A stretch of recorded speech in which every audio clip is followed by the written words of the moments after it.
মৰমৰ ছাত্ৰ ছাত্ৰীসকল, আজি আমি অসম জাতীয় বিদ্যালয়ৰ পঞ্চম শ্ৰেণীৰ নতুন বিজ্ঞান কিতাপৰ গছৰ বিভিন্ন অংশ নামৰ পাঠটোৰ প্ৰশ্নাৱলীসমূহ আলোচনা কৰিম। ১ নম্বৰ প্ৰশ্নত আছে, ভ্ৰূণৰ অংশ দুটা কি? বীজৰ অংকুৰণত কোনটো অংশ কোনফালে বাঢ়ে? উত্তৰ হ'ব, ভ্ৰূণৰ অংশ দুটা হ'ল ভ্ৰূণমূল আৰু জন্মকাণ্ড। ভ্ৰূণমূল সদায় মাটিৰ পিনে আৰু জন্মকাণ্ড পোহৰৰ ফালে আগবাঢ়ে। বুজি পাইছা তোমালোকে এইখিনি লিখি ল'বা। ২ নম্বৰ প্ৰশ্নত আছে, বীজৰ অংকুৰণত ভ্ৰূণমূল আৰু জন্মকাণ্ড কোন কোন দিশত বাঢ়ে দেখুৱাবলৈ এটা পৰীক্ষা বৰ্ণনা কৰা। উত্তৰ হ'ব, এটা উৰহী গুটি পানীত তিয়াই থোৱা হ'ল। এটুকুৰা ব্লটিং পেপাৰ চুঙাৰ দৰে মৰিয়াই বহল মুখৰ বটলৰ ভিতৰত থিয়কৈ থৈ দিয়া হ'ল। এতিয়া উৰহী গুটিটো বটলৰ ভিতৰৰ মাজত থৈ দিয়া হ'ল। অলপ পানী ছটিয়াই ব্লটিং পেপাৰখন তিয়াই দিয়া হ'ল। ৩-৪ দিন পিছত গুটিটো ফালি ভ্ৰূণমূলডাল ওলাই আহিব আৰু জন্মকাণ্ডডালো ওলাই আহিব।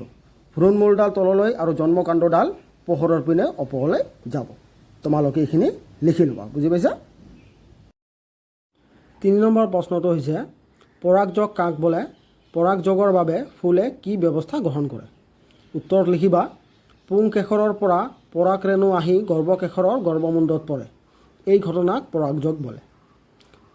পৰাগযোগ হোৱাৰ পাছত ফুলৰ পাহিবোৰ সৰি পৰে আৰু আন অংশবোৰ শুকাই যায়। গৰ্ভকেশৰৰ তলৰ অংশটো বাঢ়ি যায়। ইয়ে ফল হয়গৈ। এইখিনি তোমালোকে লিখি ল'বা। বুজি পাইছা? ৪ নম্বৰ প্ৰশ্নটো আছে, কাণ্ডৰ মাজেৰে পানী গছৰ সকলো অংশলৈ যায়, তাক দেখুৱাবলৈ এটা পৰীক্ষা বৰ্ণনা কৰা। উত্তৰ লিখিবা, ৪টা গিলাচত পানী লৈ 2টাত কেইটোপালমান ৰঙা চিয়াহী, এইটো বঙা নহয়, আৰু 2টাত সেউজীয়া চিয়াহী মিহলোৱা হ'ল। ঠাৰিৰে সৈতে 3টা বগা ৰঙৰ ফুল যোগাৰ কৰা হ'ল। ঠাৰিৰে সৈতে 2টা ৰঙা আৰু সেউজীয়া পানীৰ গিলাচ 2টাত থোৱা হ'ল। তৃতীয় ফুলৰ ঠাৰিডাল দীঘে দীঘে ব্লেডেৰে আধাকৈ কাটি দুফাল কৰি লোৱা হ'ল। বাকী 2টা গিলাচ ওচৰা ওচৰিকৈ থৈ এইটো ফুলৰ এফাল ঠাৰি এটা গিলাচত আৰু আনটো গিলাচত থোৱা হ'ল।